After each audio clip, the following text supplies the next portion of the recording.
Hello anh em, chào mừng anh em đã quay trở lại với cái channel của mình. Hôm nay mình mượn được chiếc video clip này để chia sẻ với anh em một vài cảm nghĩ của mình về chiếc pháo đài bay B-29 và trận địa phòng thủ trước các cuộc ném bom của các cuộc cường kích này. Ok.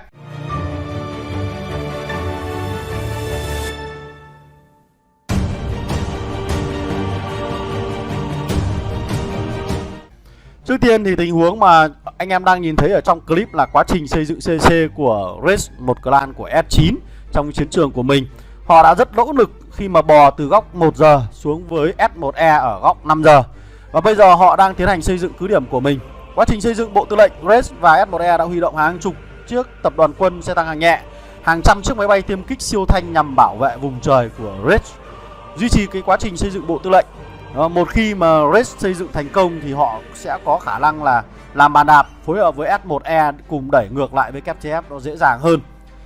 Và để ngăn chặn được cái ý đồ này thì HBR và WFF đã phải rất khẩn trương tiến hành các đợt không kích vào các căn cứ của Race. Một mặt là làm giảm thời gian xây dựng của họ, và mặt khác thì cố gắng xóa sổ những thành viên của Race tại đây. Trong clip này anh em đang thấy thì từng tốp máy bay ném bom đang bay từ bên kia sông sang bên này sông để ném bom. Cảnh tượng thì thật là khủng khiếp và nó rất giống với cái cảnh Hà Nội 12 ngày đêm, phải không anh em? Nhiều anh em thì nhìn thấy cái cảnh tượng này và cho rằng là máy bay ném bom của chúng ta đang rất mạnh và cần phải nép bớt cái sức mạnh của các quả bom đi. Tuy nhiên thì nếu như anh em mà chơi B-29 thì sẽ thấy nó không đơn giản là cái sức mạnh như vậy. Tại sao là mình lại nói cái câu này? Bởi vì để chơi được máy bay B-29, tức là máy bay ném bom của Liên minh Tự do, chúng ta cần phải có 3 cái yếu tố như thế này. Một là chơi máy bay của ném bom của Liên minh Tự do thì cần phải có đồng đội đi kèm. Anh em chơi là chúng ta cần phải thể hiện số đông và phải đồng loạt cùng cất cánh vào một thời điểm. Chứ còn nếu như anh em đi lẻ, nếu như anh em solo nhà đơn lẻ hoặc là những anh em bay lẻ thì chiếc máy bay này nó sẽ không phát huy được tác dụng. Và trong tình huống đó thì có lẽ là chúng ta chỉ có cất kho thôi và đợi khoảng độ đông hơn một chút thì chúng ta mới mang được chiếc máy bay ra ngoài.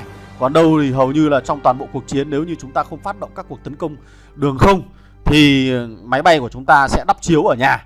Do đó là nếu như mà liên minh của anh em chủ động mà rút bom Mỹ từ rất sớm, khuyến cáo nhiều người chơi cùng chơi bom Mỹ thì cái điều này nó là rất tốt. Còn nếu như mà không ai chơi, một mình bạn chơi thì khả năng này nó sẽ yếu kém hơn. Cái thứ hai là thiệt hại từ các quả bom gây ra thì đúng là rất lớn thật, nhưng mà các chiếc máy bay bị rơi cũng rất nhiều. Anh em chơi ném bom của Mỹ bị rơi chiếc máy bay rất nhiều. Chơi ném bom của Mỹ cũng tốn kém lắm chứ không phải là ít đâu. Bởi vì nếu như anh em không muốn tốn kém thì bắt buộc anh em phải huy động được số đông. Mà nếu đã không huy động được số đông thì chúng ta lại cần phải câu kéo về thời gian. Anh em lại phải bỏ thời gian ra để ném bom. Trong trường hợp mà anh em solo mà anh em mang máy bay ném bom ra ném chẳng hạn thì nó cũng khá là buồn ngủ. Nó cũng giống như cái câu chuyện ngày xưa mà anh em chơi solo bằng SH và pháo ấy, cứ thò ra thụt vào như vậy ấy, 1 tiếng cũng mới bay được một nhà của đối phương ấy. Đó, nghe thì nhìn nó hay nhưng mà khá là buồn ngủ. Cái thứ ba là chơi ném bom nó chỉ thực sự hiệu quả nếu như chúng ta có thêm KV hoặc là thêm có phần support đi kèm. Chính là các cái đơn vị máy bay tiêm kích. Các đơn vị tiêm kích này để phát huy được hiệu quả của các quả bom thì anh em cần phải chơi đó là cứu tinh bầu trời. Đây là một sĩ quan dành cho tiêm kích nhưng nó lại chuyên về phòng thủ anh em ạ, chứ nó không chuyên về tấn công. Chuyên phòng thủ thì nó sẽ búp cho các quả bom của anh em được gây ra sát thương lớn hơn, giúp giảm sát thương cho các máy bay ném bom nhận từ pháo phòng không của đối phương và tiêm kích của đối phương. Nó là hỗ trợ mà. Đấy, thì như thế chúng ta sẽ phải hy sinh.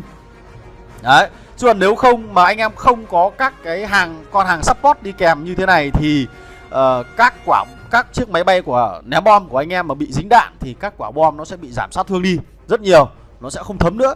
Và như vậy thì việc đầu tư máy bay ném bom của Mỹ sẽ không nhỏ. Ít nhất là anh em sẽ phải có 2 sĩ quan ném bom khỏe và 1 sĩ quan tiêm kích cũng khỏe không kém để yểm trợ cho nó, để bổ sung cho nó, chứ nếu không thì cũng rất là lâu, đúng chưa?